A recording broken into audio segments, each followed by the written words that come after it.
149esimo anniversario dalla nascita del drammaturgo agrigentino Luigi Pirandello.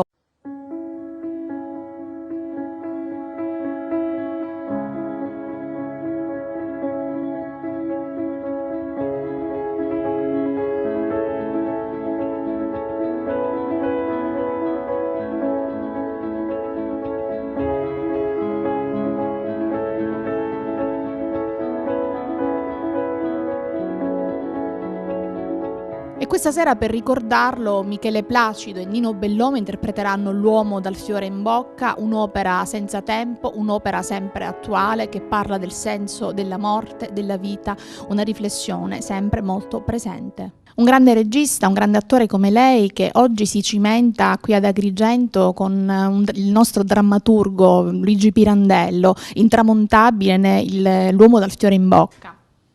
Sì, penso che stasera, non so, sarà la 900ª replica per me. No, ma veramente avrò fatto 700-800 uomini da fiore in bocca, perché ho incominciato con l'Accademia Nazionale d'Arte Drammatica, ma avevo 21 anni, 22 anni, pensa quanti anni sono passati, poi l'abbiamo portato in giro a voglia, anche con Nino, abbiamo fatto io e Nino soltanto un centinaio di repliche, non è la prima volta che recitiamo questo testo. Siamo felici, contenti, soprattutto di farlo davanti a casa, Pirandello, è chiaro. Diciamo, e ripetiamo sempre le stesse cose, appunto parliamo del più grande autore italiano del teatro moderno, perché non c'è scrittore più moderno di Luigi Pirandello, secondo me. Anzi, vorrei essere. Vede per esempio quella stoffa là di seta, o quel bordatino, o quel nastro rosso o celeste, che le giovani di merceria, ha visto come fanno? Ha visto come fanno? Se lo raccolgono al numero 8 attorno al pollice e al mignolo della mano sinistra, prima di incartarlo.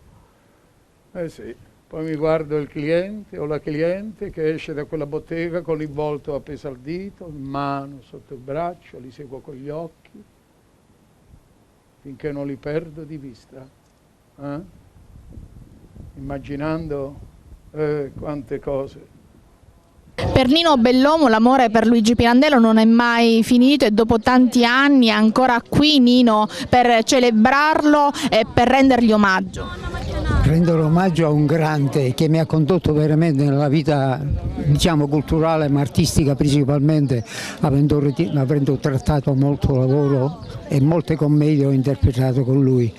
Mi trovo in condizione oggi di dire a quest'età di essere stato veramente, o di essere ancora tra i presenti, grande ammiratore e stimatore di questo grande scrittore agrigentino che io, per quello che ho sentito nella mia vita, l'ho sempre adorato e sempre stimato, l'ho portato alle sue commedie ad alto livello.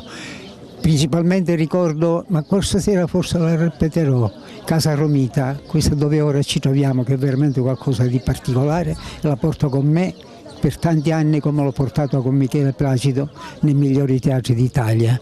Grazie. Grazie a Pirandello che ancora mi dà questa forza di essere non solo per me ma anche per gli altri. Ma bastava, santo Dio, che non avesse tutti quegli impicci di pacchi, pacchetti, pacchettini, più carico di un sommario. Ma le donne, commissioni, non la finiscono più. 3 minuti, credo, appena sceso di vettura, per dispormi i nodini di tutti quei pacchetti alle dita. 2 pacchetti per ogni dito, 2. Doveva essere bello. Sicuramente sono passati tanti anni, la sua lunga carriera e diverse sono le emozioni e l'approccio quindi con questo spettacolo. Beh sì, siamo sempre nell'ambito della parola, per cui io poi che ho una formazione prettamente teatrale, sia attraverso Shakespeare, Goldoni e Pirandello appunto, la fama televisiva è una cosa, perché molte volte la gente magari ti vede fare uno sceneggiato e pensa che, come dire, quella sia la tua cosa e basta. Invece io ho recitato con i più grandi registi di teatro d'Europa, da Streller a Ronconi, per cui la mia formazione è soprattutto teatrale. Poi mi hanno cominciato a chiamare per la televisione e per il cinema, ma anche ancora oggi io continuo a interpretare Soltanto 2 anni fa ho finito di interpretare le Re Lear di Shakespeare e poi ci sono le mie regie, soprattutto cinematografiche. Un'ultima domanda per chi fa un mestiere come il suo, la vedremo presto cimentarsi in qualcosa che ha a che fare col cinema, la televisione, il teatro? No, adesso io inizio le riprese come regista di una serie che si chiama Suburra, che andrà su Netflix, questo nuovo canale americano, e iniziamo le riprese nel mese di ottobre e stiamo preparando. In bocca al lupo. Crepi. Altra cosa, caro Musco, così ora e per sempre mi licenzio da voi, Luigi Pirandello. È proprio dei grigettini. Un'interessante mostra, uno spettacolo teatrale con Michele Placido e Nino Bellomo proprio sulle tematiche tanto care a Luigi Pirandello per ricordarne l'anniversario della nascita. Sì, il 149esimo anniversario della nascita, ma anche 100 anni dalla prima rappresentazione in dialetto siciliano teatrale di una opera di Pirandello, e quindi la mostra, lo ricordiamo con la mostra che appunto espone dei documenti, alcuni inediti, di corrispondenza fra Pirandello e Martoglio, Musco, ma anche Alfio che era in guerra, Stefano, e quindi sulle sue impressioni sul teatro, sulle sue emozioni, e poi attraverso questa rappresentazione, grazie appunto a Michele Placido e Nino Bellomo, l'uomo dal fiore in bocca, ma reciteranno anche dei brani di questa corrispondenza in dialetto, ma direi lingua siciliana. In occasione del 149esimo anniversario della nascita di Luigi Pirandello, tante iniziative e anche l'occasione per presentare il Festival della Strada degli Scrittori. Festival della Strada degli Scrittori che comincerà nel 150esimo anniversario della nascita di Pirandello.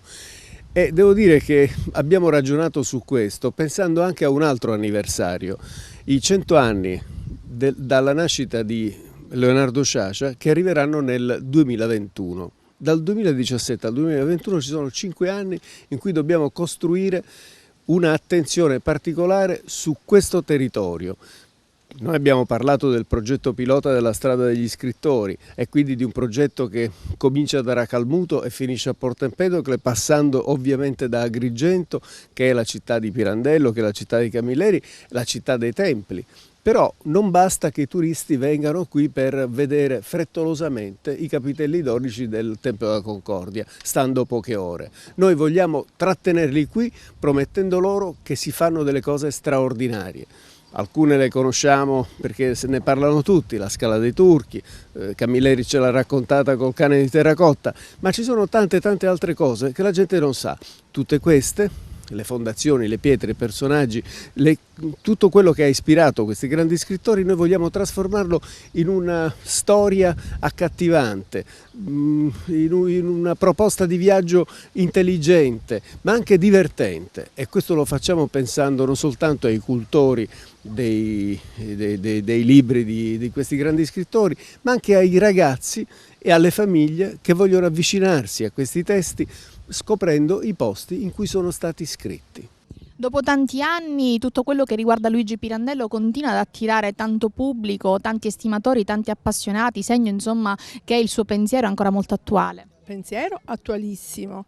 Poi siamo in un posto meraviglioso, magico, suggestivo, ci sono state strumentalizzazioni su come era tenuto il sito, ma potete vedere che è un sito tenuto benissimo, pulitissimo, sono molto orgogliosa, la mostra è bella, il contesto è bello. Pirandello si lega anche con gli altri artisti, con gli altri autori, alle vite degli scrittori, di Felice Cavallaro. Stiamo facendo un percorso interessante. L'anno scorso al museo che dirigo appunto da 6 anni abbiamo portato avanti una mostra a Sciascia e le arti visive, quindi insomma tutti questi scrittori danno veramente onore all'Italia e alla Sicilia in particolare. Meraviglioso, ma come non ti accorgi di quanto il mondo sia meraviglioso, meraviglioso, perfino il tuo dolore potrà apparire poi meraviglioso, ma guarda intorno a te, che doni ti hanno fatto, ti hanno inventato il mare. Tu dici non ho niente, ti sembra niente il sole, la vita, l'amore meraviglioso, il bene di una donna. Attraverso delle fotografie, attraverso delle lettere, tra queste mura, in queste stanze, rivive l'opera, la poetica di questo grande scrittore, a cui la Sicilia deve molto. L'abbraccio di un amico, il viso di un bambino, meraviglioso, meraviglioso.